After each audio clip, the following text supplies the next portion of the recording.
Nah, kalau ngerjakan left nggak bisa dari dalam. Contohnya begini Pak Adi, ketika kita punya toko online yang left ya kan, kita kerennya apa? Perusahaan ngikut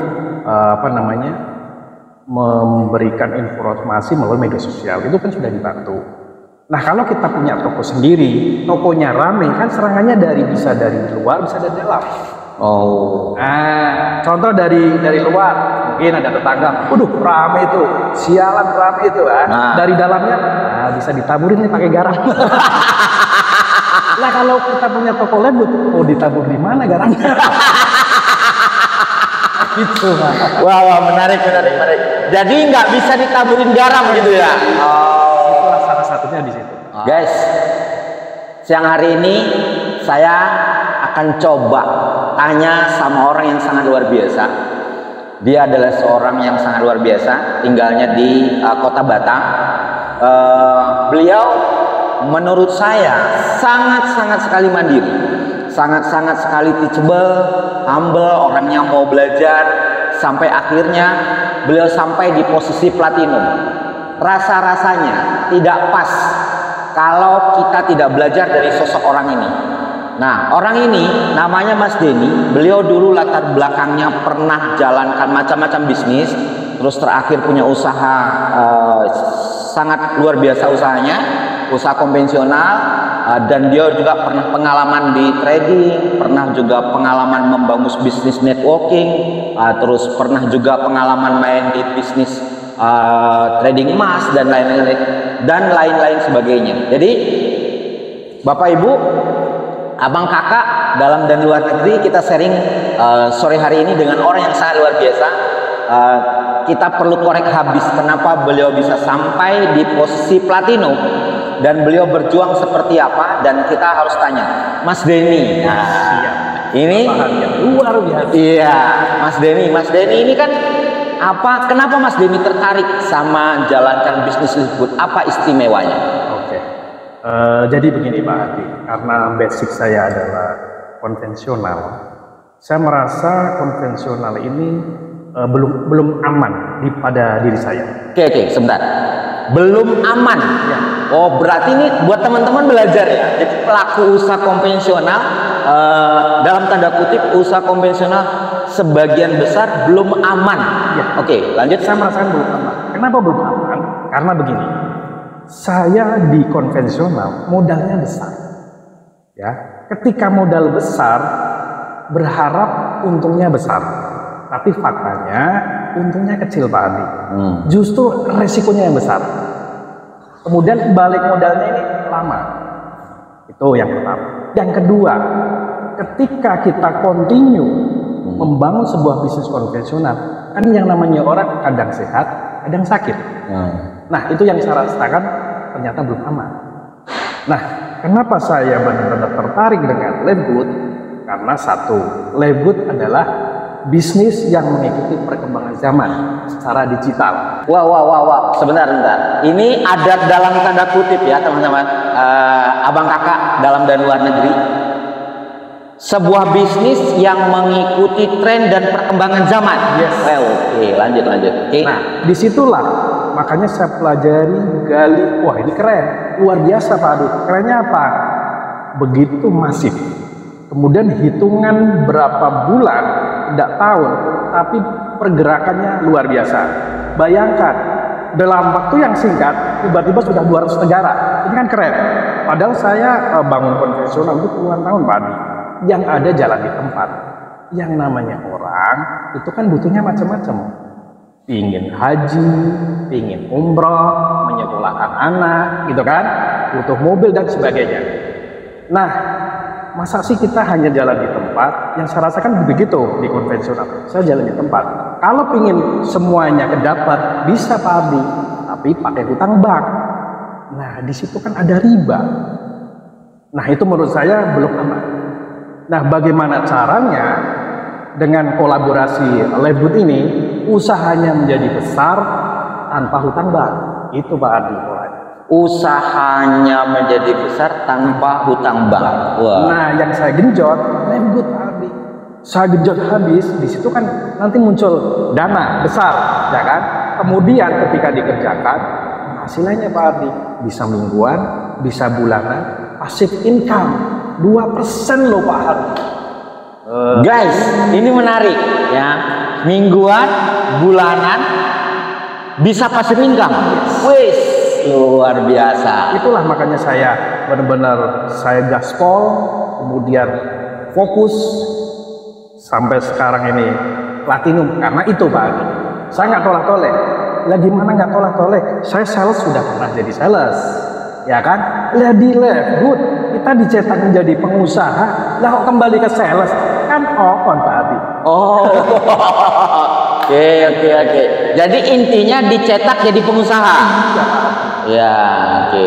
Makanya kalau sales sudah dilalui, kenapa kembali ke sales lagi? Ya kan berarti harus naik.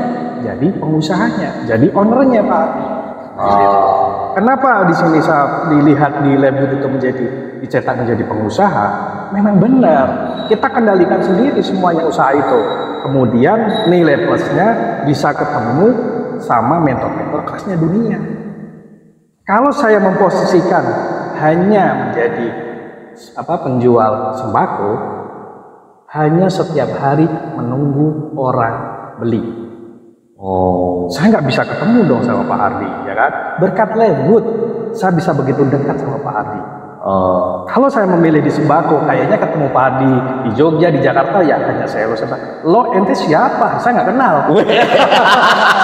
Tapi di Leftgood, saya begitu dekat sama Pak Ardi. Seperti abang kakak. Ini kan keren Pak Ardi. Pertama, persaudaraan menjadi banyak. Kemudian ditambah rezeki. Kemudian ketika kita fokus lagi, dapat pensiun. Kan keren Pak. Persaudaraan tambah banyak. Yes. Apalagi? Kemudian rezekinya jadi banyak. Rezekinya jadi banyak. Dapat pensiun. Dapat pensiun. Ketika dikejar peringkat prestasi di Leftgood, bisa jalan-jalan ke luar negeri. Bisa jalan-jalan ke luar negeri. Iya. Wow, luar biasa guys. Tambah lagi, badan kita sehat. Badan kita sehat. Yes. Apa? Maksudnya badannya sehat gimana? Di Leftgood itu ada produknya Pak Ardi yang luar biasa. Produknya itu benar-benar digaranti 100% uang kembali. Jadi mencetak bagaimana caranya kita itu sehat dan dapat duit. Sehat, dapat duit, barangnya bergaransi, ada uang pensiun, sudah ada di luar negara gitu. Yes.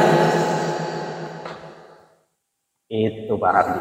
Guys, rasa-rasanya bisnis seperti ini layak nggak sih diperjuangkan?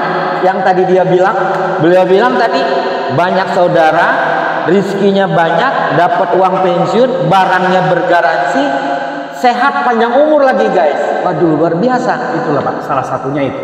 Kenapa saya fokus mengerjakan Leftgood? Dan saya merasa berbahagia, berbangga Pak. Bisa kenal Pak Hardi, bisa kenal Pak Dr. Sugeng, bisa kenal Kak Rita, ya kan? Dan Kak Willy dari luar negeri. Coba bayangkan kalau kita tidak satu organisasi ini. Nggak mungkin seperti keluarga ini. Oh ya, tadi saya lupa, saya sedikit ingat. Mentor-mentor internasional, memang seperti apa sih bisnis Leftgood ini menurut Pak Denny bakal ke depannya dan hari ini seperti apa? Kok bilang mentor-mentor internasional, maksudnya gimana? Ya, maksudnya begini. Karena ini kita yang digeluti adalah bisnis kelasnya internasional, otomatis kan ketemu mentor-mentor internasional. Bisnisnya sudah internasional, ketemu sama mentor-mentor internasional. Yes. Makanya tadi saya sampaikan, Leftgood ini adalah mencetak menjadi pengusaha kelasnya internasional. Wow.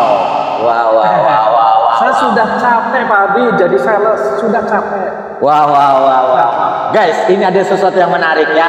Jadi mencetak dirinya menjadi pengusaha internasional, leader internasional, gitu ya Mas Denny? Yes, betul sekali Pak Adi.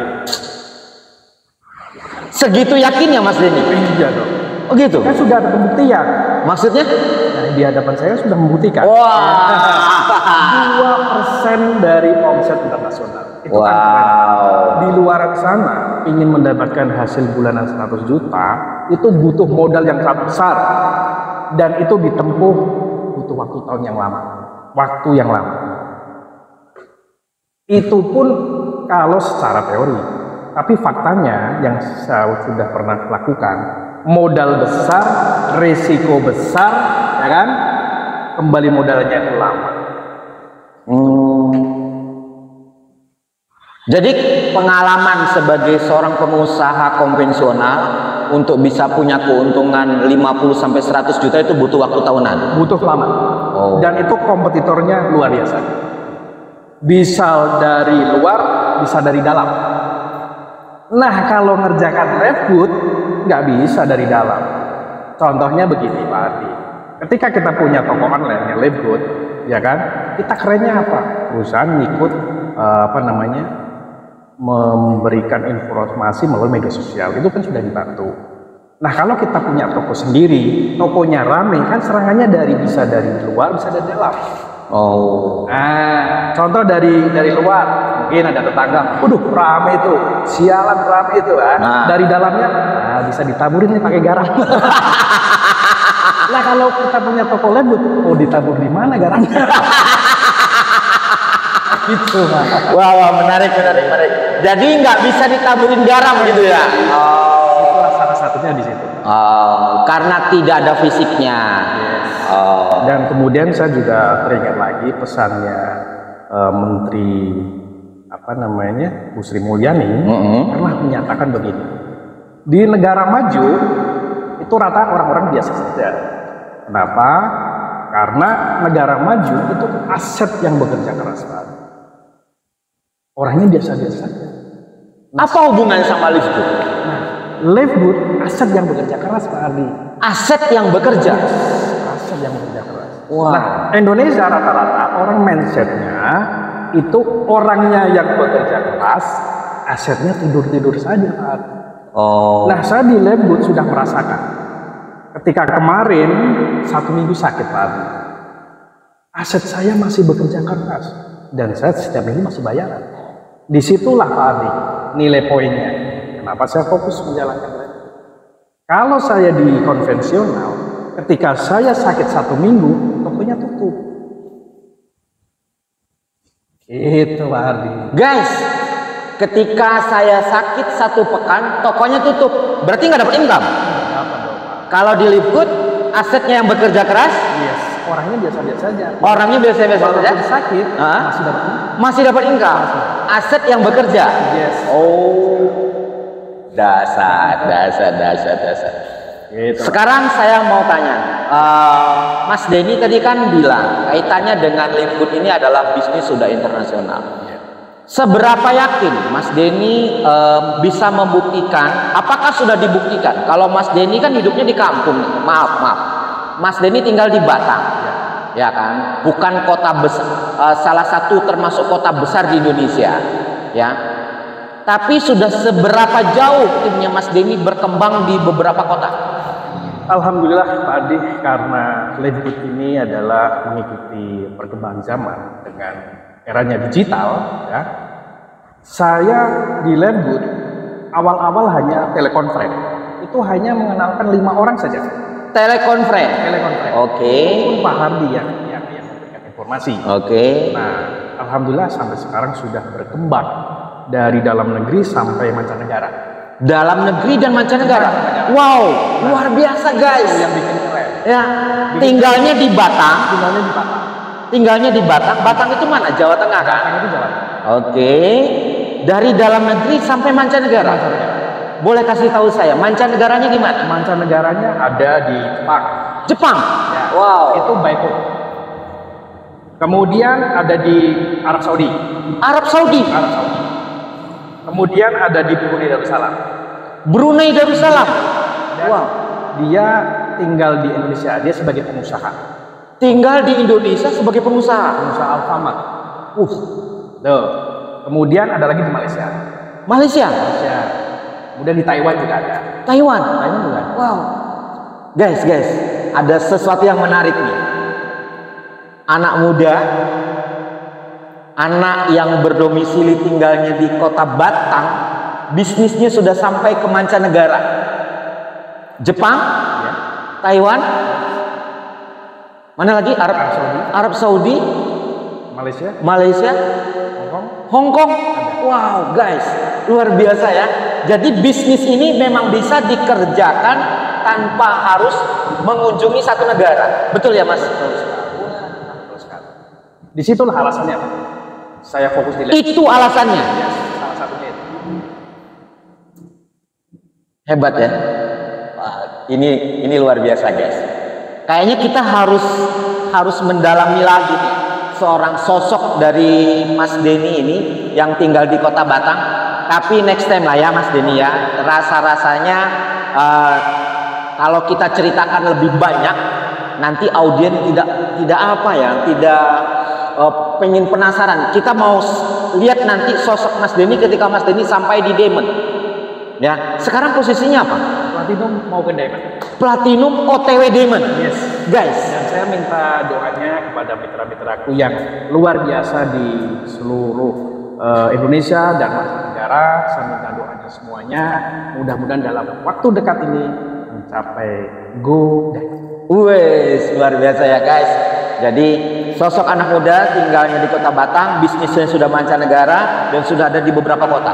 Kota di Indonesia, timnya Mas Denny, cabangnya Mas Denny sudah di mana aja? Di Purwokerto ada, Pak. Purwokerto, Di Jogja juga ada. Jogja, Kemudian di Solo Tigo juga ada. Solo Tigo, Semarang. Semarang, oke, Di Demak ada. Purwodadi Demak, oke, Kemudian di Pekalongan, Pekalongan, Pemalang dan sekitarnya. Terus Kalimantan, Makassar, Kalimantan, Makassar, Jayapura, Jayapura, Banjarmasin, Banjarmasin ada. wah, Pati. Tapi ada. Wis, luar biasa guys. Jadi ini anak muda tinggalnya di Kota Batam, bisnisnya sudah ada di beberapa puluh kota di Indonesia, bahkan sudah sampai mancanegara. Sebentar lagi OTW Diamond. Guys, sampai jumpa. Kita nanti ketemu lagi sama beliau di posisi beliau Diamond. Guys, terima kasih banyak Mas Denny. Sama-sama. Terima kasih banyak informasinya. Saya bangga, I love you banget Mas Denny. Dan saya mencintai Mas Denny dan timnya Mas Denny semuanya. Oke, Mas Denny terima kasih. Assalamualaikum warahmatullahi wabarakatuh. Sampai jumpa guys.